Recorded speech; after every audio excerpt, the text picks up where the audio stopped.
Welcome to the ROTH Show. Sitting on the dock of the bay, and all of the soul power that went into that was responsive to a real mix, kind of Oakland, sort of San Francisco sound. And the Grateful Dead were right up the street at whatever address. We even knew the address of the house that the Grateful Dead all lived in. They lived in one of those old gabled Victorian spaces where you had a whole commune system. The guys who knew how to fix motorcycles, you could take your motorbike over to that house and they'd fix it. And then in turn, your old lady would do their laundry. And there's 14 of them in that house. And you would be able to buy your produce from the people who would drive in from Marin, and they would, and a whole barter system that would work like that, all right? The pot guys, okay, well, they only got their laundry done, and they rode the best-tuned motorbikes, but they got in free at the Rock Club, which was actually St. Sava Hall, because the guy who also worked the door was my brother, the janitor.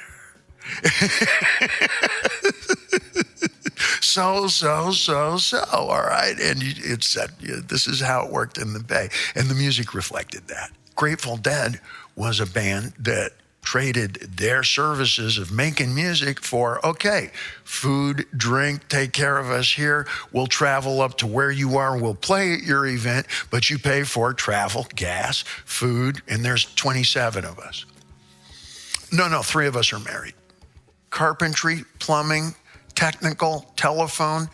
And when I mean technical expertise in the telephone sciences in the 1960s was a matter of, I can't afford a telephone. Tom, you just got out of the military and you're a technical telephone expert. Can you hook us up for free? There's 27 of us. 3 of us are married, and those 3, we're kind of responsible for the rent. We have jobs. I'm sorry? Again? 2 of us have jobs. The music of San Francisco reflects this time, tempo, and temperament perfectly. It's a world of improvisation. Jazz, Grateful Dead, the constant bound around that was the blues. There's a mix of beat. Santana comes in with something that predicted the future perhaps as much as Black Sabbath, and neither of us saw that coming. You knew that Santana was a killer set at Woodstock, but look how much of the world speaks Spanish now, first language style, whether you're from out of state or not. There's Hasidic kids walking around out there who are way more familiar with Pitbull and Ariana Grande than they are with yours truly. Khakis came out of the military when you graduate. You kept a lot of pieces of your uniform, so you showed that you was in the military. Or in fact, you just couldn't afford anything else, especially on GI old-time pay. How many guys coming out of the military spoke Spanish? How many guys coming out of the military, you work with your hands, then you know all of those skills, and consequently, south of the Harbor Freeway, East LA, and all of that Southern California vibe, wearing your khakis up to here. Now, not military style, which is trim, pulled in, buff, still is today. We'll call that command posture. Boom, that's command posture. That's who you want at the gate of freedom worth dying for, okay? But when our shift is over, fucking hey, I see. Like this, then what you'll do to show that that may not be you any longer and you've gone through a transition is you get your khakis 6 times too big, all right? And you only gather them at the top, not with a military web belt, which is by regulation 1 1/4 inches or whatever it is. You get a thin little something, a little snake kind of thin that would totally piss off any gunnery sergeant alive. And that's the whole point. You're making a cultural statement, all right? And you don't leave them kind of relaxed because in the military, you don't overstarch your stuff, whatever. At least in that routine, I don't think the Favres could take it. But if you take 1 whole can of spray starch and you know how to do this, and you can see the tutorials on the internet, all right?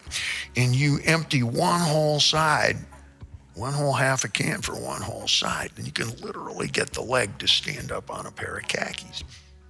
And you put cuffs in the bottom, which you're never allowed to do military style, and you put a razor crease. Check it out on the YouTube. What I'm telling you, you're the new. You should have knew. And then you've taken pants that are classic today, gathered at the top, 4 to 6 sizes too big, depending on your size, okay? And this goes for the women as well, all right?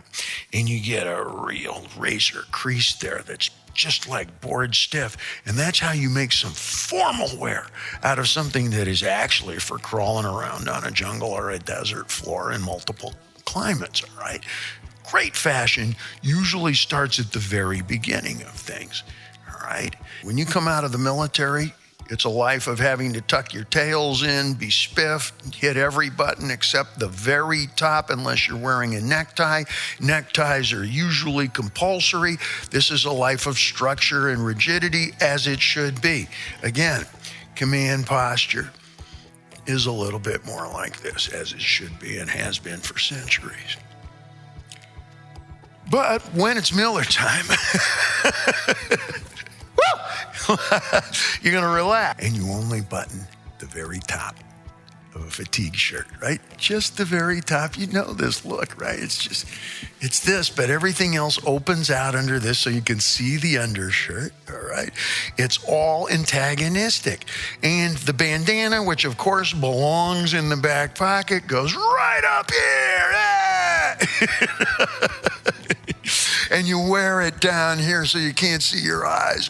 And mystery is the absence of information. This motherfucker's hiding something. Hey, you think so, S.A.? What was your third clue? Gang signing. It's a secret language. I don't know what he means. You have no idea, S.A. Hey, it means you're number one. This is all part of California surf beach summertime culture. Summertime's here, baby. You need something to keep you cool. California surf culture is a really interesting compilation of unique ingredients you would not expect at all. My first 2 most poignant surf people that I paid the most attention to, that I paid money to go to the Uptown and the Colorado and the United Artists Theater to see on screen multiple of times. And then I waited until they came on television and watched them multiple times until I learned how they spoke and how they rode surfboards. Didn't really come from California or not were surfers at all. Never even occurred to us that Annette Funicello and Frankie Avalon were a lot closer to what was happening in a production of Grease, something that came a little bit closer to When You're a Jet and a Shark and West Side Story than anything even remotely close to what was happening in California beach culture. But we accepted it 100%.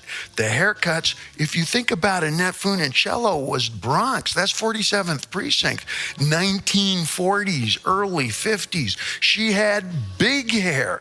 And I don't mean like California rock and roll big hair. I mean like the Broadway play Hairspray big hair. I mean like giant 1960s big. How could you possibly go swimming in that? That would be like asking Cardi B to go swimming in her weave. That's almost religious heresy.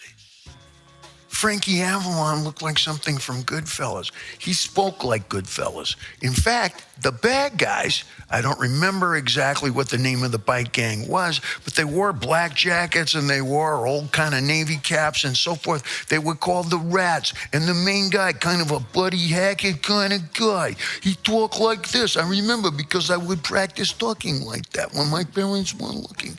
I actually wanted to be a bad guy who was terrorizing the surfers, but actually wind up with a surf girl. I had an elaborate plan. It was elaborate for my age group. This is what the doctor told me.